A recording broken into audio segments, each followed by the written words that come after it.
Good evening, everyone. I hope you all can hear me. And welcome to another session of our Herconomy conversations. This one is titled Mental Health and Marriages. And we have on this live the two perfect speakers for this session. We have Dr. Lanre Olusola and Olabisi Ola Soetan, popularly known as Secret Place Wife. So I don't know if you want to introduce yourself a bit before we get right into it. Okay, hi. Thank you very much, Viv, for this very, very timely conversation. Most important that we begin to speak about mental health as it pertains to women, especially with what's been going on around domestic violence and why are women staying in there, and the wrong counseling that a lot of people have been getting, and this whole concept about God hates marriage, and so you shouldn't leave a marriage even if you're going to die in there. It's important that we begin to have these conversations, and it's very important that we begin to tell ourselves the truth. And so, I hope I can shake some tables tonight. I hope I can speak some truth. I hope that, we can bring some rational thinking, into some of these conversations. So I'm really, really excited. I absolutely love to support and empower women, because I personally believe that at the heart of any nation's progress, any continent's progress is a woman, right? And if you can touch one woman's life, right, you touch multiple lives at the same time, because, there's no woman that, you touch her life that will not extend that to her children or her siblings or, her community. Women are just so nurturing to the extent that when they find something that works for them, they are so willing to share it. And this is one of the reasons why we're still, behind the Western world, in Africa, because we're suppressing our women, and I believe that, our women need to be empowered. They need to be, released. They need to find liberty and freedom to find expression and to be all that they were created to be. So I'm really excited to be having this conversation, alongside, a busy Secret Place Wife. So I'm excited. Thank you for having me. Thank you so much. Bisi, do you want to talk? Oh yeah, well, my name is Olabisi Ola, of course, popularly known as Secret Place Wife. So I'm a marriage coach or marriage counselor, as you may like to put it. As you know, I did not hesitate at all when you invited me, because of course, this is something I'm very passionate about. And if you follow me at all, or just maybe my page, you will see, I feel like you can almost touch the passion, especially because, also I'm a bit, skeptical talking to women, because we have been on the receiving end of a lot of advice. Women that, so one of the things I struggle with personally is having to always put a balance when I speak to women, even though I feel like I talk to women, I love women. Women also are tired of being spoken to.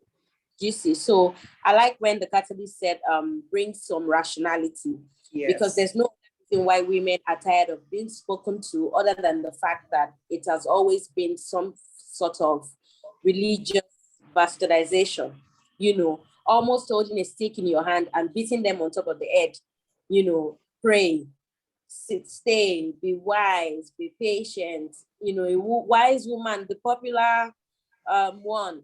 A wise woman builds a home, and so I always try to, if I can, come online, share in places, just bringing that dimension, the practical dimension.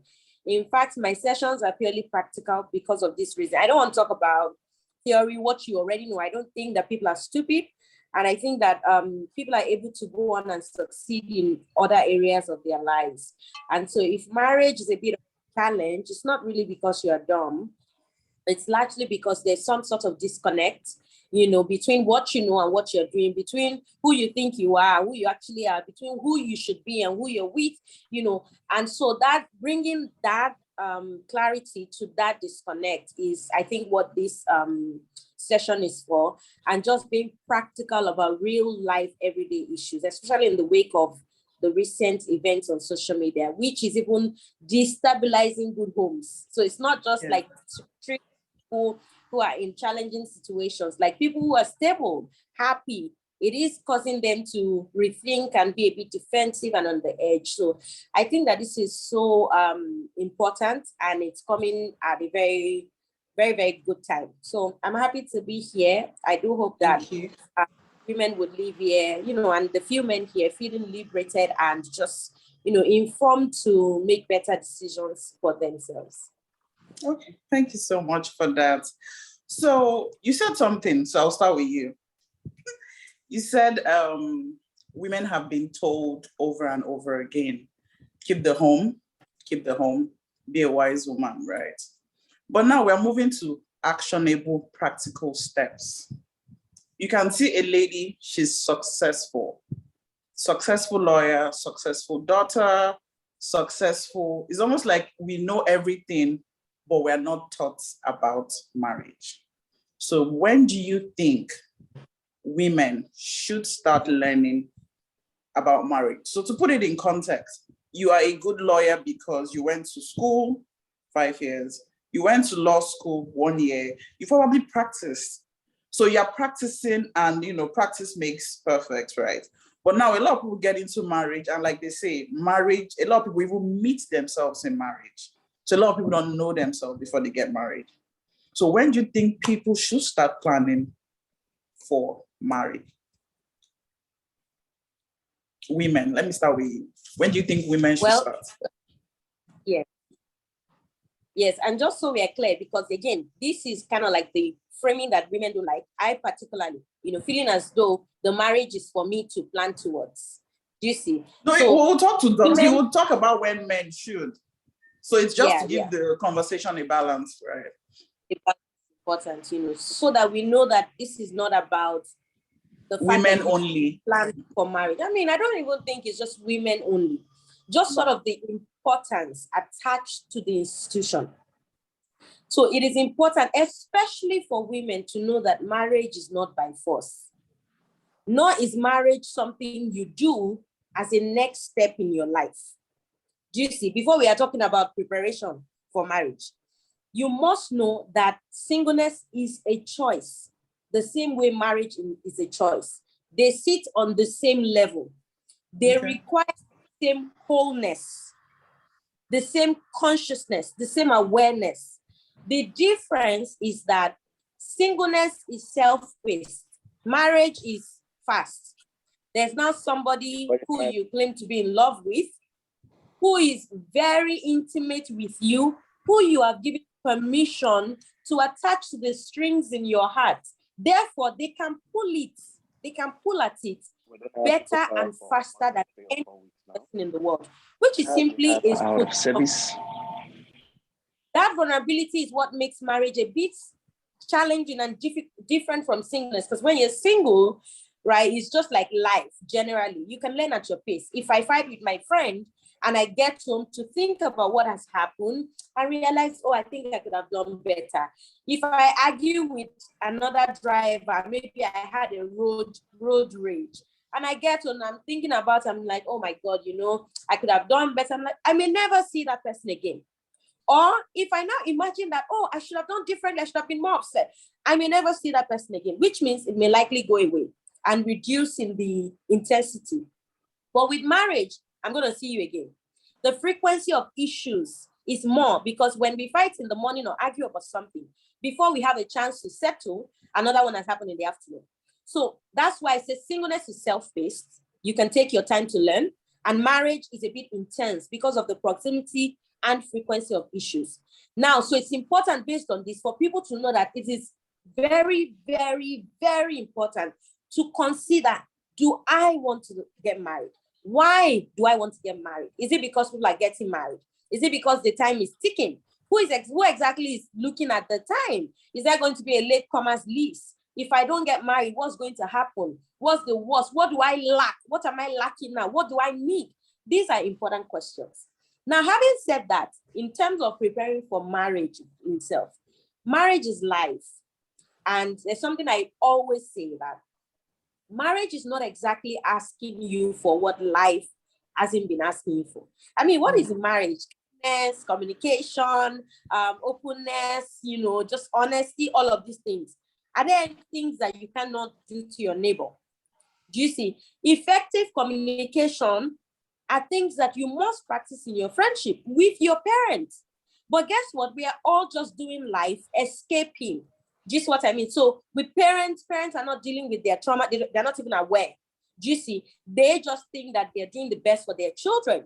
Do you see? They don't understand what consciousness means, competence, all of this mastery, self-mastery. Nobody knows. We're all just winging it. Do you see? So marriage is not asking from you what life has not been asking from you. So if you are single, you're already in a place where your life in itself is practice for marriage. Everyday interactions with your siblings, with your parents, is practice for marriage. Just make sure you are learning, you are growing, you are picking up the skills. And when parents are teaching these life skills, make sure they're making it about humanity, about engaging with other people, about understanding yourself. So if you want to prepare for marriage, then time to start is now. Whenever you are awakened to the idea of you being alive, once you begin to realize that I'm conscious to myself, do you see, I have the ability to get angry. I have the ability to get upset, to be happy, to be sad. Once you begin to sort of come into these ideas, then you must begin to prepare for marriage. But I don't like to say prepare for marriage. I just like to say prepare for life, because everything that marriage will require you to do, speak effectively, is skill-based. You need it at work. And the funny thing is, many of us practice it at work. So you get to work, and what I mean. You know what I'm saying this, because it was one of the most common. So a lot of times, it was one of the most common questions we got. So sometimes people are not very intentional. So these things, yes, at work, maybe you might be an A-star staff, and people excuse some of your excesses.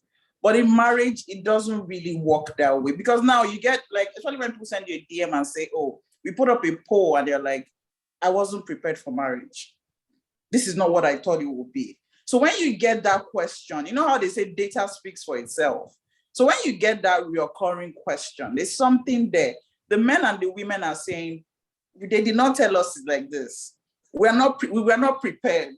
In as much as we say, okay, yes, but you've had friends, they're like, friends, maybe then friends are not sleeping over, or if they sleep over, when you guys are tired of each other, you go on a break. But now in marriage, it doesn't really happen. You don't have that, free pass. So when we get that question of, we were not prepared, we are not told, we are not expecting this, it just shows that there's something there in terms of, so maybe preparation, yes, might be a bit, triggering, but there's something there that shows that people are not maybe people prepare for the wedding and not the marriage itself. Yes, but you know why people don't prepare for the marriage? It's because we teach it as life.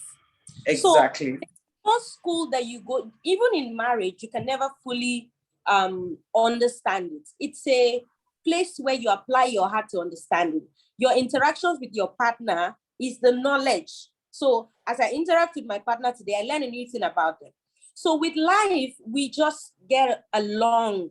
We laugh, we smile. You offend me, I may not tell you, I keep going. But in marriage, you get the report card immediately. And with excesses, when you say that people, may get away with their excesses at work, how many excesses do we even really display at work? Exactly. Exactly. Highlighter. Do you see? But you see, the real problem is that people consider marriage to be the place where they want to put its home. So when people go to work, take men, for instance, now, men in counseling, if you ask a man what he wants most in a marriage, there's a word they always use. And I think the catalyst will help us with this. I want peace. That was That's respect. You don't want much. A man will just tell you, I just want peace of mind. Now, when you ask, what does this mean? You realize that it generally means a place where you go to where nobody is stressing you, nobody is nagging you. It's like they just get you. Do you see? A place where you want to come home, put your legs up after having dealt with people outside the world. At work, you've had to hold yourself. Somebody has been rude to you. You've had to comport yourself. You've had to endure. There's all of these messages flying around too about how, what the world is bad. Then people want to come home and receive the love, the care, the attention, the peace. So the idea of marriage being home, a place where we don't have to do any work, a relationship that is just beautiful, a relationship that is entirely driven by love, romantic love, is what causes that shock. Because when I get married to somebody I pick to be in love with, or somebody who's in love with me, who's always supposed to have my best interests at heart, not because it makes sense, not because I'm thinking that, their personality may even be argumentative, they may just be inquisitive, always asking questions. I just want them to know that, whatever I say, they should support me. When we then get into the marriage and that person begins to ask you questions. So let's say you want to do this and your partner is now asking, how much do you have? It becomes a problem. You're communicating and you're fighting and you're crying. When you were cutting, when you cry, your boyfriend cannot stand your tears. So they wrap you in their arms and say sorry. Now you are married and you're crying 1, 2, 3, 4 times in a week. It won't be long before your boyfriend feels like you're trying to blackmail them. So if you come to counseling and you get practical and say, you will have to learn to talk through those emotions and sit down, be strategic, and actually be practical, it will seem as if we're draining the love from your relationship. Because you see, that marriage was not based on the practicality. It was based on an idea of love, an idea of happiness that we all need. Sort of like we're searching. I will soon find my own. Everybody's getting married. So marriage is where we go to looking for a portion of happiness that belongs to us. And the moment you come into marriage from that need base, it will be a shocker. It will be a shocker. So that's kind of like the missing line, not because marriage is any different. It's just because the intensity and the hopes and aspiration we have for it to be so perfect, we get each other, we don't have to talk too much. And again, the couples who are working, when you look at them, you don't necessarily see the work. So if I'm holding hands with my husband on the street, for instance, and we are laughing and giggling, nobody sees the work. They just see the image and it's beautiful and it's an attraction. Everybody wants that. So all you are looking for is a guy that will be like that to you, or a woman that will give you that. But the work, the fighting we do behind doors, the talking, the arguing, you don't get to see that. And so we won't tell you, because how will I tell you? I don't even know you're looking at me. Do you see? And if you're looking at me, there's the concept of shame, where I also don't want you to feel like, maybe my mind is not working, maybe I'm pretending. We're all just really keeping it going. So that lack of truthfulness in our society, where people are not really telling it as it is, that, okay, you know what, actually there's love, there's romantic love, but then there's the skill part of it where we have to now learn how to communicate, to be emotionally intelligent, how to sort of just become a master of your own self-control and all of these things, is where the gap is. So back to the question of preparing for marriage, I maintain that it's about preparing for life. If you begin today to take conscious effort at being intentional with your responses, your reactions, with your parents, your siblings, with your friends, making sure you are communicating or learning to or attempting to, in a bid to understand yourself better, to know yourself better, and to prioritize yourself in terms of your interactions with other people, you will find that marriage will not be too much of a shocker for you. Okay, thank you so much for that. So I think I'll ask, based on what you said, I would ask Dr. Lanre this question. So first, I'll still ask, when do you think men should prepare for marriage, right? And there's a saying that men want respect, and women want love. So a lot of times when women try to have conversations with men in terms of how do I feel, men can't really relate. So they look for that respect. Men don't like confrontation because based on data and science, once you confront a man, he gets very territorial, he gets aggressive. So I would also like Dr. Lanre to explain these two things. One is when should men start preparing for marriage? One. Two, what are the steps? Like if you want to prepare for marriage, like what are the things you have to start doing? And three, is it true that men want respect and women want love, which is always a root cause in how women and men engage in marriage? All right, thank you very much, Viv. And thank you very much, Olabisi, for your eloquent contribution. So I'm going to take it from this perspective. The family is the bedrock of society. And so there's no vacuum in existence. So we're talking about, are people prepared? I think the question we need to be asking is, are people prepared well? Because people are actually prepared. And what do I mean?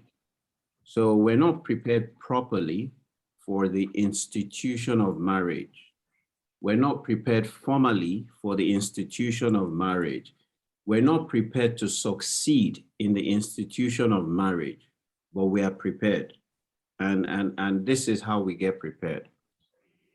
We are prepared from our families because you're born into a family that has a husband and a wife, or a man or a woman, or you are born into a dysfunctional family where you don't have a mother and a husband, right? Or you are born into a family where you have a mother and an absentee father, even though he comes home, at night, he's drunk and, he's stone cold and all of that. So we are actually prepared because we learn by observation. And so you find that many marriages mirror the homes that they are born into. So parents need to get to the point where they begin to use their lives to teach their children, right, the right model of marriage. Now, secondly, is that beyond the parents, beyond that family teaching you, what invariably you will begin to mirror, or how you begin to behave, or based on what you begin to expect, right? Society also teaches you. And, you look at people around you and you kind of like begin to, say, I want this, I want that. And all of these things are not conscious, they're subconscious. So you are picking up things from everywhere. And, you are forming your own model. So it's almost like you're stumbling and you're failing forward. Now, how many people do that in engineering? How many people do that in medicine? How many people do that in their careers? In every aspect of your life, right? You don't do that. In anything that you want to succeed in, you don't do that. You don't leave everything to chance. You don't leave everything to what you've learned. You unlearn. And then you begin to position yourself to relearn. You begin to develop yourself and acquire the skills. You begin to set goals. You begin to live a life where you have a vision. And then you ask yourself, how do I achieve that vision, right? You begin to, even if you want to set up a business or an organization, you will create an organizational vision, mission, culture, right? Core values that drive it. You would have a constitution that drives it, right? We know the principle of success. The problem is that, we defer to the learnings in our backgrounds and we do not apply the principles. Look, there's no one principle that governs any sector or any industry or any area of life. The principles of success are principles of success. So if you looked at the principles that would make your partnership, right, as a business succeed, it's the same principles that will make marriage succeed. If you look at the principles that will make friendship succeed, it's the same principles. If you looked at the principles that will make you connect with a customer or client and build loyalty with your customers and clients, it's the same principles. The only additional thing is that you are adding an element of intimacy and exclusivity. But the fundamental principles, the same. So we know these principles, but what is happening is there's a clash of knowledge. So there's a knowledge that subconsciously you have picked up, but you don't know that you are running a program. So you see this device that I'm holding, right? Even though you see the interface, you see the apps, you see everything, right? That's not what is running this phone. What is running this phone is the programs and the software that we don't see. So many people are running on a program. Many people have a software that is running them. And those softwares are installed from when you are introduced into a family. And so once you don't have it right in your subconscious, you cannot have it right in your consciousness. So we are asking people to do what they are not programmed to do. So if you had a device, a laptop that has a virus in it, that the software and the programs is not functioning properly, right? There's absolutely no way that the Word document will work properly, or you produce a correct Word document. There's no way that Word will work properly or PowerPoint will work properly. So you have to install an antivirus. And in our own terminology, you have to unlearn all the rubbish that you have learned that is not working from your parents. You have to unlearn what you are picking up from society. And also you have to unlearn, the wrong expectations that you have of marriage. You have to understand, right, that you are not applying those principles of success, because anything you want to do and succeed in, you are intentional. Anything you want to do and succeed in, you commit to it. Anything you want to do and succeed in it, you remain consistent in it. Anything you want to do and succeed, there's discipline. Anything you want to do and succeed, your attitude is very, very critical. And so it is not even about you anymore. It is about being selfless, right? If you want to be able to serve a customer right and ensure that that customer remains loyal to you, you have to serve that customer. In any relationship, it's all about service. It's not about you. And so we need to understand that, for us to get it right, we have to go back to basics.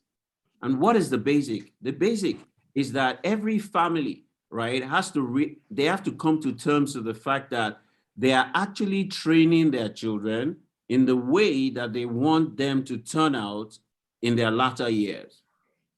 And so family is the bedrock. We must go back to it. And we must begin to incorporate, formal learning in our families, so that as we are trying to set up a family, once we marry, right, we need to have that curriculum. We need to know what the principles are. We need to commit to those principles. And then we need to also be conscious of the fact that the environment that we are creating will nurture our children into their nature, because nurture creates nature. So nature doesn't just evolve. Nature is a construct of nurture. And so that is the place that we need to get to. Yes, I hear, there's so many other things that we need to add to it. But if the foundation is wrong, right? If the foundation is not right, if the foundation of the building is not stable, no matter what you build upon it, it's going to crumble. So I personally feel like that we need to get back to the basics, the foundation. And the second thing that you talked about respect, right? You know, it's not respect that men are looking for, it's control. It's a sense of control, right? Because men don't want to feel shame. So shame is what men are trying to avoid. And so they want a sense of, or a semblance of control. Now, a lot of people paint it as respect, but no, what they're really looking out for is the ability, right, to have control. Why? Because of what we're wired and how we're wired to be. We're supposed to be the one, that is supposed to be the head, as they say, right? We're supposed to be the one that is supposed to be the provider, as they say. We're supposed to be the one, that's supposed to be the father, as they say. So for you to be a father, for you to be the head, for you to be the provider, as we call it in Africa, right? We believe that, you need that semblance of control. And I'm not using the word control in terms of I want to subjugate you. I'm just saying that I want an overview. I want, all the information that I need to be able to assure myself that, come what may, I am able to provide. I am able to protect. I'm able to secure. I'm able to bring safety. I'm able to give direction. I'm able to support. I'm able to love my family. Now, what women are looking for is acceptance. They just want to know that you will choose them over anything else or over anybody else.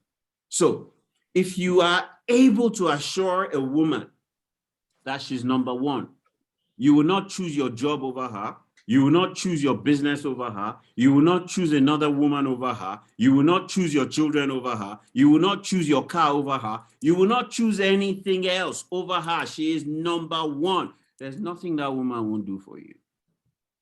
And so these two fundamental principles, right, are another set of principles that we must begin to look for. And interestingly, right, the Bible gives us this principle, but we are misinterpreting it.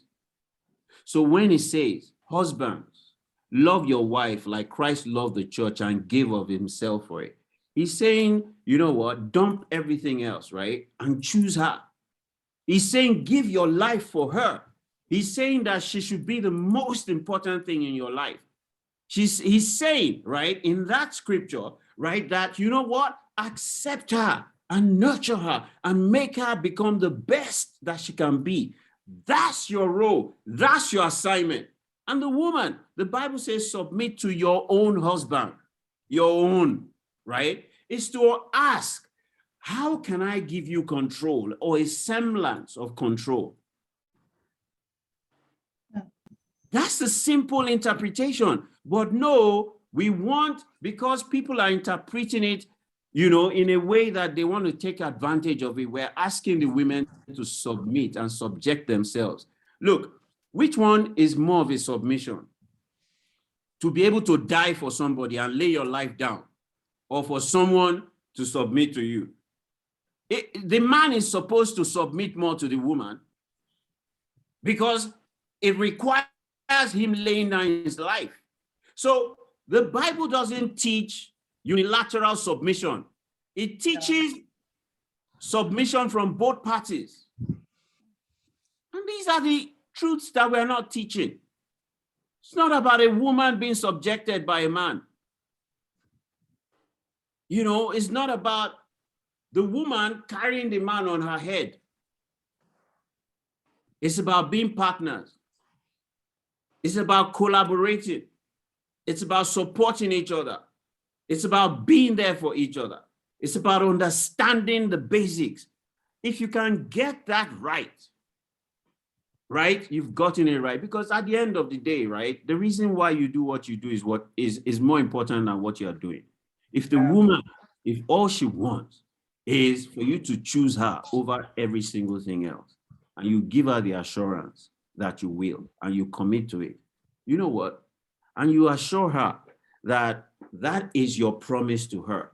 And she actually sees that you are true and genuine, even though you make mistakes, it is okay. And so for me, right, these are the basics that we need to come back to. You know, these are the basic truths that we need to build upon. And if a building is collapsing, right, and you take off all the blocks on the foundation and you put another building on it, and you do not go back to the foundation to check where, if the fault is coming from the foundation, no matter what you build, it's going to come down. Thank you for that very powerful explanation. And for us to be having this conversation, it's obvious that the foundation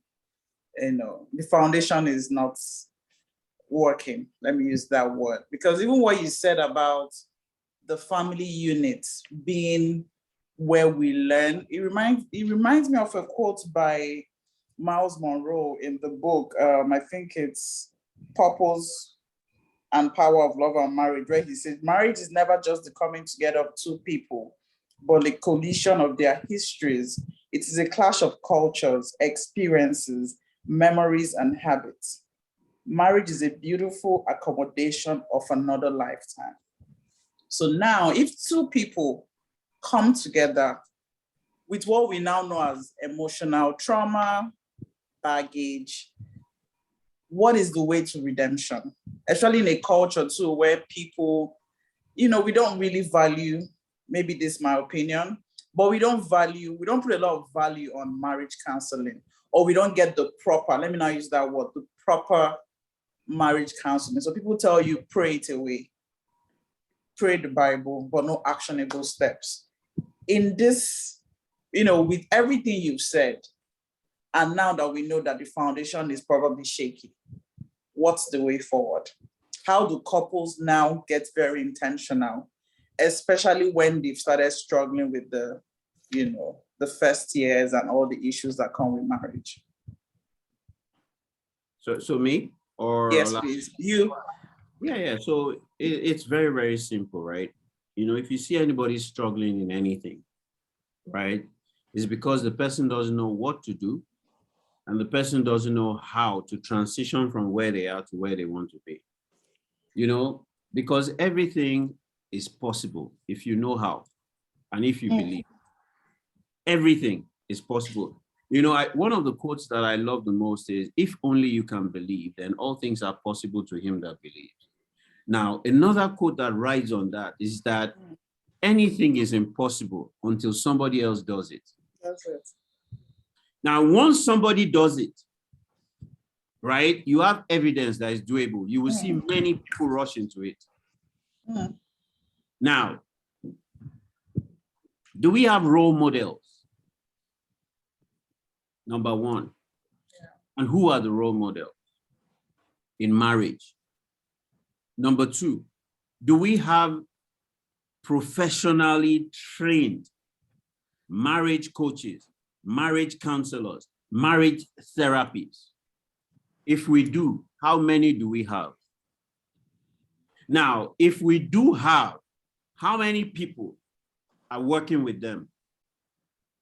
So every number of kilometers you take your car in for service,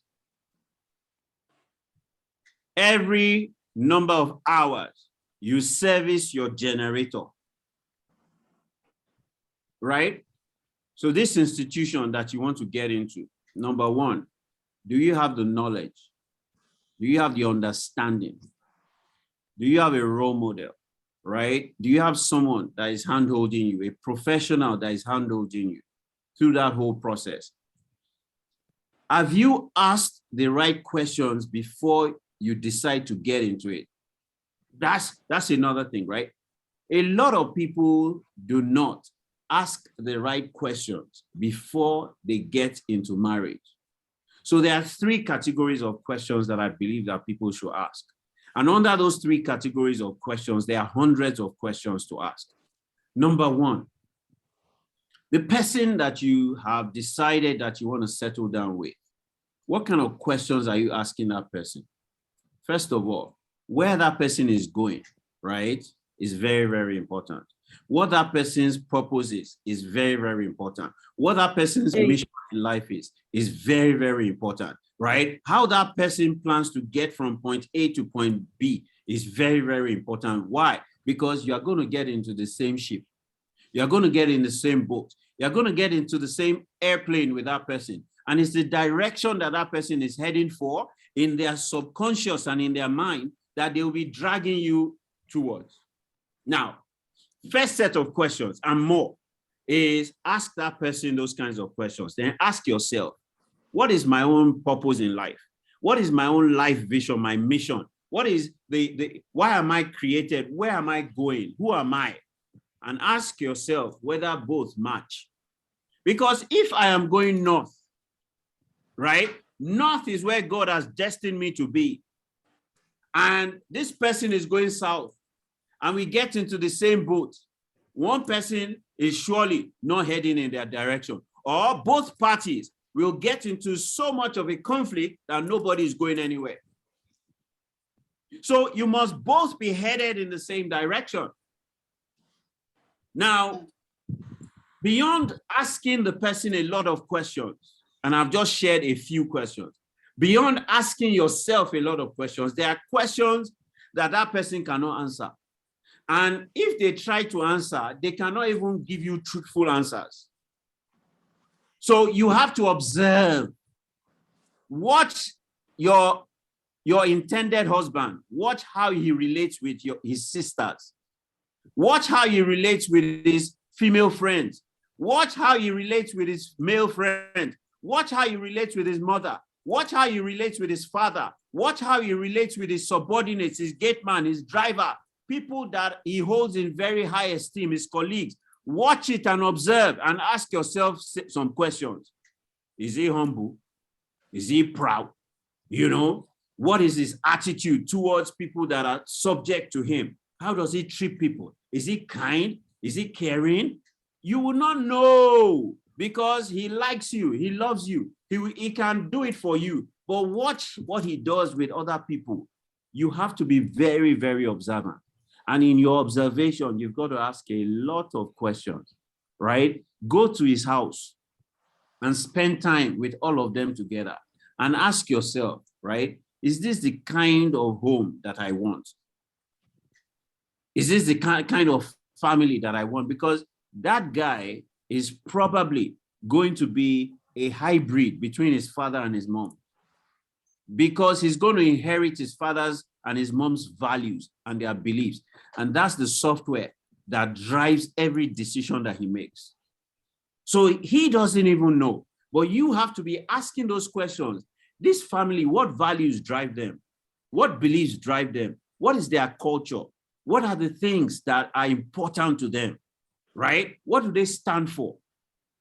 You've got to go there and ask yourself, what kind of climate, what kind of temperature is in this house? Are they dealing with anger issues? Are they dealing with resentment issues? Are they dealing with malice? Do these guys, when they fight, do they keep malice? You have to be open or to observe, because nobody is going to tell you that we keep malice in this household. Nobody is going to tell you that, when there's a conflict, this is how we deal with it in this house. Nobody is going to tell you. You have to observe. So that's another thing, right?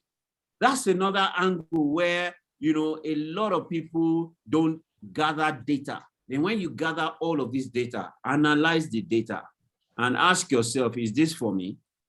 Then ask yourself, why do I want to marry this person? Why do I want to marry this person now? Why am I in a hurry? Must I marry this person? So you've got to ask some powerful questions, because the quality of questions you ask determine the quality of answers you get. And therein lies information. Therein lies knowledge. And you have to come to a place where you are truthful with yourself and you know that marriage does not define you. So if you don't marry, you are not less than if you marry. Marriage does not define anyone. You know, I haven't read it in the Bible that says that it is only people that marry that will go to heaven. Go to heaven. Read it. It's not a passport to get to heaven. It's not a passport for success. It's not a passport for anything. It is just one of the things that we do. But, you know, one of the things we do, we want to use it to define ourselves. You know, you don't define yourself by, you know, eating. You don't define yourself by drinking water. You don't define yourself by taking a crap, right? You don't define yourself by the things that you do. You define yourself by your purpose. You define yourself by your essence. You define yourself by your core values. You define yourself by your ideologies and how you think.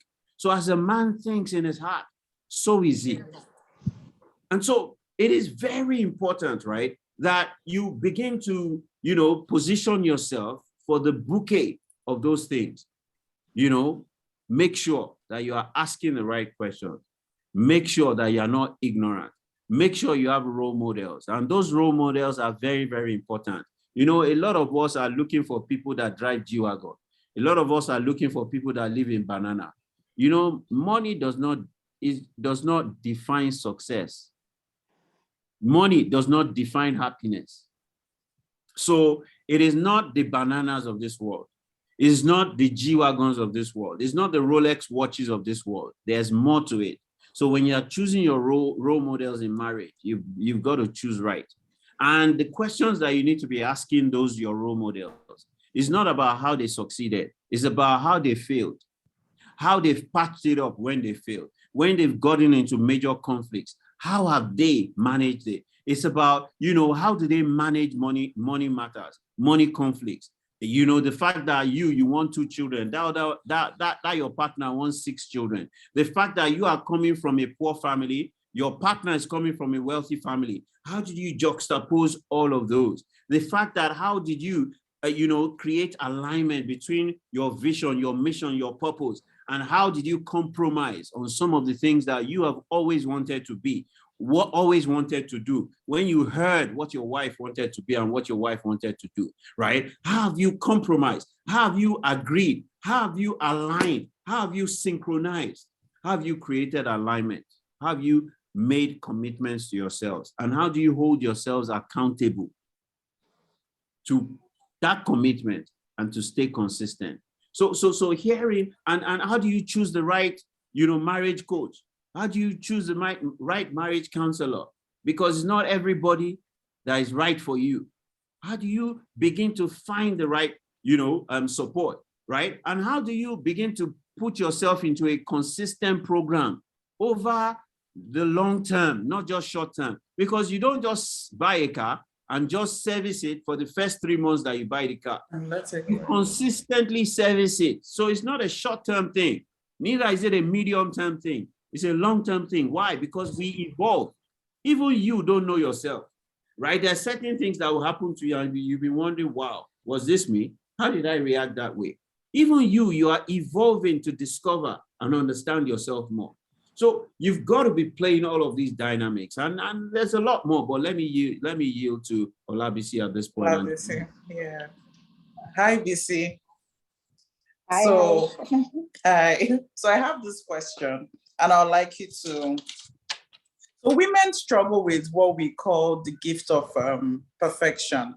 Women want things to be a certain way. So, for example, I also follow you on YouTube. So I watched one of your videos where you mentioned that I think you were asking your husband that why is he still wearing pencil jeans? Why is his hair still like this? And that when your mentees see him, they're like, I thought BC's husband, you know.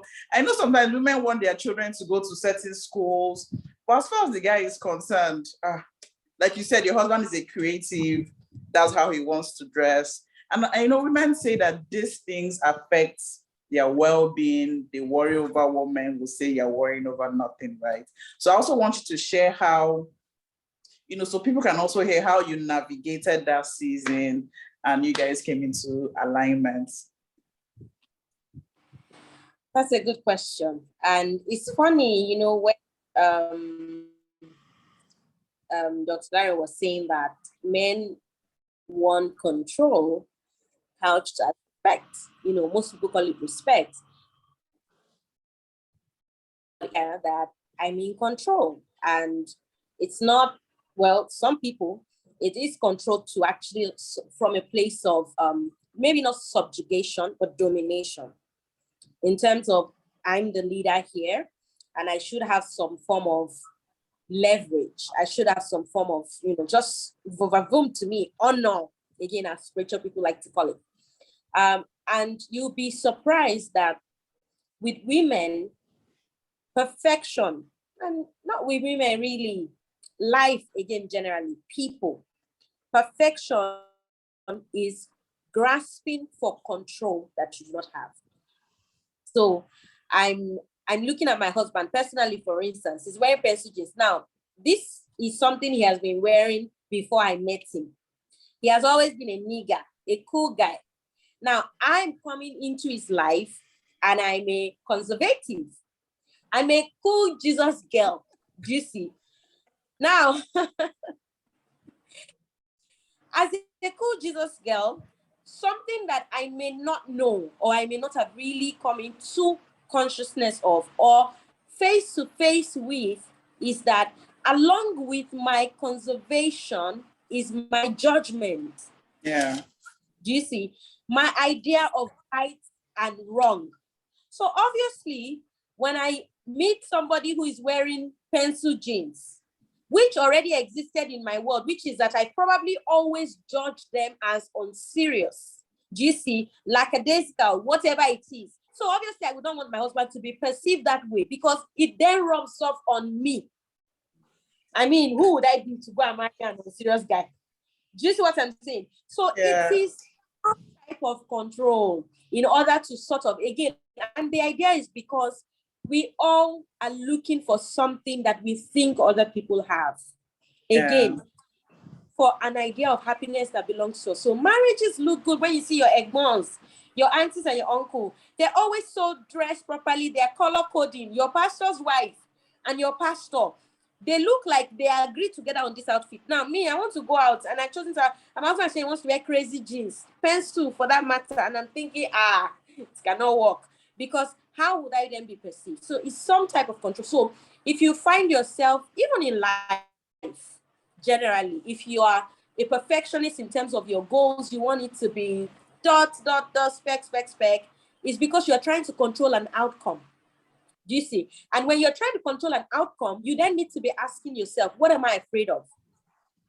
Do you see? Because the outcome, you're probably defined it. Would it be success? Would it be failure? So all of these things are in the mix. Judgment, your definition of what is right and what is wrong. You have established yourself there. So clearly, when you're complaining about, don't put that thing there, don't wear this, is because you consider it not good enough. So what I had to do was to deal with those things, which is that marriage brings you face to face. It forces you into a place where you will have to unlearn, like the coach said, you have to unlearn all the things you have learned. Now, here I was in my world, judging people, making sure that my mentees who are even guys, like, you serious, wear jackets, wear this. Now I'm married to a child of God who is not going to be defined by me or my understanding of God.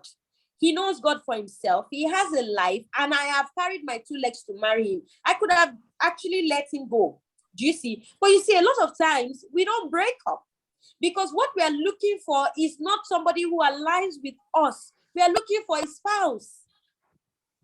And there's a difference between the two. If you are looking for husband, if you are looking for a wife, you will find.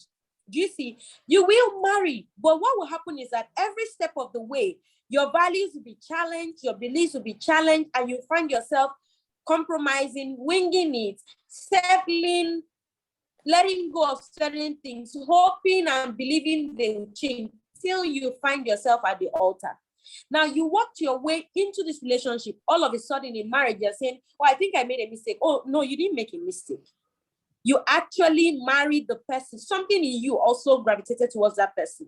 Do you see? And if we take you right back to the year that you got married, you are likely to make that same decision based on what you knew at the time. Now that you have the gift of hindsight and you can see the full picture, you think it was a mistake. But the person you are today is not who you were yesterday when you were making that decision.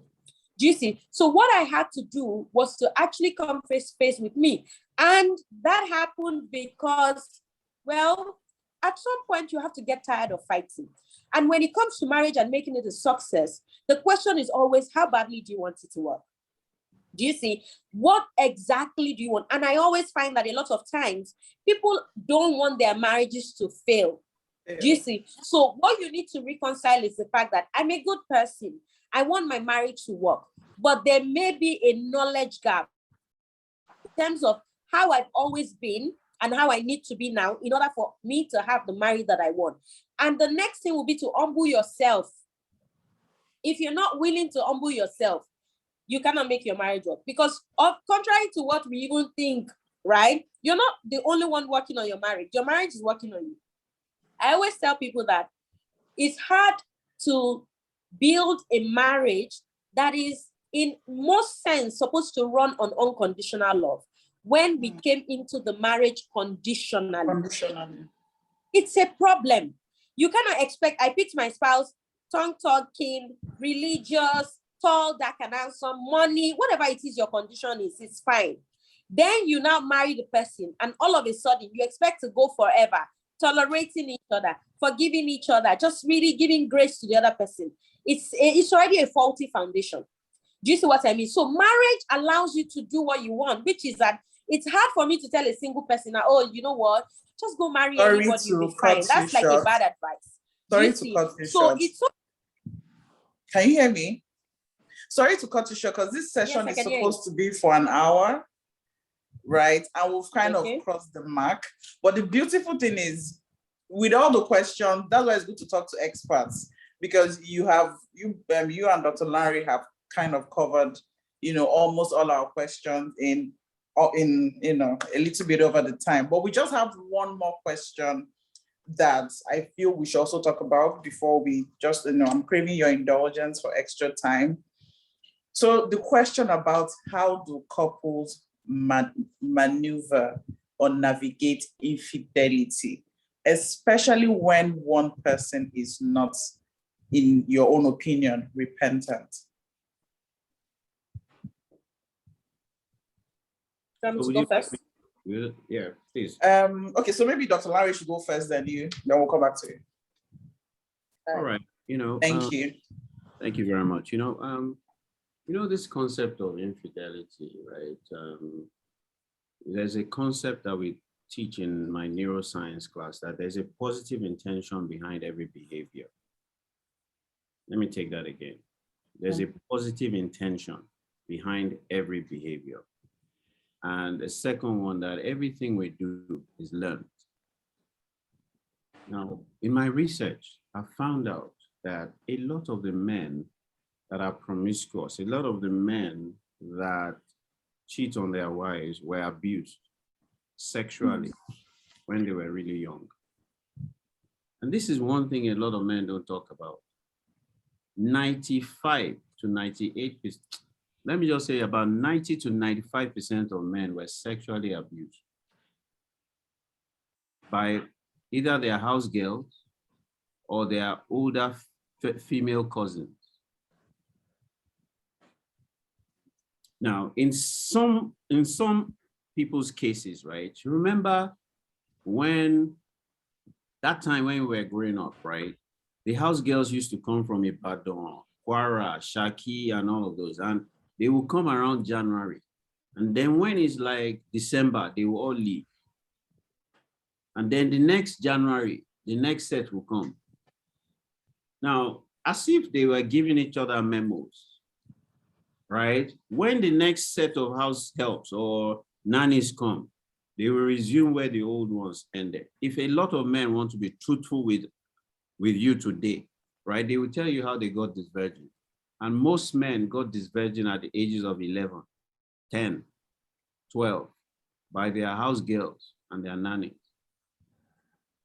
Now, when you had multiple house girls over the years between age 11 and 18 or 19, right? When you go to university, then you've been programmed into it. And a lot of people don't realize that that is the heart of it. So when I work with men who are, they find out that they can't help themselves, because that's usually it. I've tried, not that, it's not everybody that is not willing to try. Many have tried, but have failed. They are running a program that was installed when they were abused. If you look at quite a number of women that were sexually abused from when they were young, right? You will see that a lot of them are also promiscuous. So it's a program. It's a program. And we've got to be able to identify that program, uninstall that program, and install a new program. So this whole concept, people have tried by fighting. They have tried by kicking the man out. They have tried. Has it stopped it? No. They say that the definition of insanity is to keep doing the same thing over and over again and expecting a different result. Yes, you have divorced. Has it stopped it? No. You have separated. Has it stopped it? No. You have gone for marriage counseling. Has it stopped it? No. We have tried a lot of things. Has it stopped? No. It's because we're looking in the wrong direction. The Jesuits, they say, give me a child, right, at its early age, and we will program that child for the future. Many men have been programmed. But what do we hear today? Women have been sexually abused. Women are abused. Women are abused. Women are abused. Women are abused. Who is thinking about the boys that have been abused? Who is looking out for these situations that they found themselves in, right? Who is helping solve those problems? That's one area that we've missed out. And that's one area that if we looked into it and we began to help them uninstall the viruses, right, and delete the viruses and install an antivirus system in their system and reprogram them, they'll be doing right. Let me yield the mic. Olabisi. Oh, well, when it comes to marriage, and just to be a bit more direct in terms of if you find yourself in that situation and you're on this call, I feel like you would have to sort of count the cost. What Dr. Lanre is trying to say is that at the end of the day, you have to ask yourself, what's priority? What do you want to do? Do you want to heal? Do you want to sacrifice your marriage? Because if infidelity is not stopping, no matter what you do, at some point, it might be pointing us to something else. Do you see? And just so that we're not condoning anything, it is important for you to first of all know what your choices are. What your choices are. You can leave. You don't have to stay. Again, marriage is not by force. Marriage is trying to do what life is trying to do. And if if it's affecting your mental health and your well-being, you need to take care of yourself first. You need to take care of yourself first. In fact, it doesn't have to be infidelity. Anything in your marriage, you have to take care of yourself first. The internal dynamics before the interpersonal dynamics. That's how it works. But if you're focusing on the interpersonal dynamics without first of all looking within you, you are putting the cart before the horse, and that's problematic for your mental health. So when it comes to infidelity, you have to first of all know what your choices are, which is number one, you have to ask yourself, within the context of our faith or our agreements, what does this mean for us? So if you are Christian, you probably believe in, monogamy. Do you see? You also have to find out, do you agree? There are people who cheat and they believe that they want to have a second wife. If that doesn't align with where you see yourself, you need to begin to ask yourself, what does that mean for me? Do you see? If you also find yourself with a promiscuous person, because there are people who cheat and honestly, they would like to work on their marriages. There are people who cheat, it's more of the promiscuity and just the lust and the eating your cake and have it back kind of thing. Do you see? It's allowed. You have to be able to distinguish between the two. Do you see? Because you are not going to get one to be sober. The other one will naturally come by himself or herself and be sober. So know exactly what you're dealing with before you begin to condition yourself to forgiveness, because it's not about unforgiveness. Do you understand? It's about willingness. It's about knowing yourself, knowing your programming, like has been said here. So if you now decide that you want to stay, do you see? Then the question is, why do I want to stay? Some people stay because they're ashamed that the marriage is going to break. Oh, so what will people say? Oh, I failed. Well, I want to say to you, you haven't failed. Do you see? You have to be able to stay for a stronger why. And that's largely because you are like submitting to a vision that is bigger than you. Healing is a vision that is bigger than marriage. Do you see? So once you're able to figure out what your chances are, the next step will be to gather your coins and go find a professional marriage counselor or therapist that can begin to look at these issues with husband and with wife, and then bring that alignment in your goals, in your personalities, in your knowledge, and see if there's a future for you. But you will have to be intentional about healing. Thank you so much, Olabisi, Secret Place Wife. Thank you, Dr. Lanre. You've heard it, thank you for everyone for joining in. You've heard it from the experts. Please follow. Dr. Lanre has different courses. He has 8 new books out. We're also giving out, I think, about 40 of them for the first 45 people that joined. So Olabisi too has amazing courses for women. You can follow her on Instagram to also find out, or any of her social platforms. I've been won over by both of you, so thank you very much. And thanks for giving us your time. Thank you very much. Have a good evening. Bye. Bye. Bye.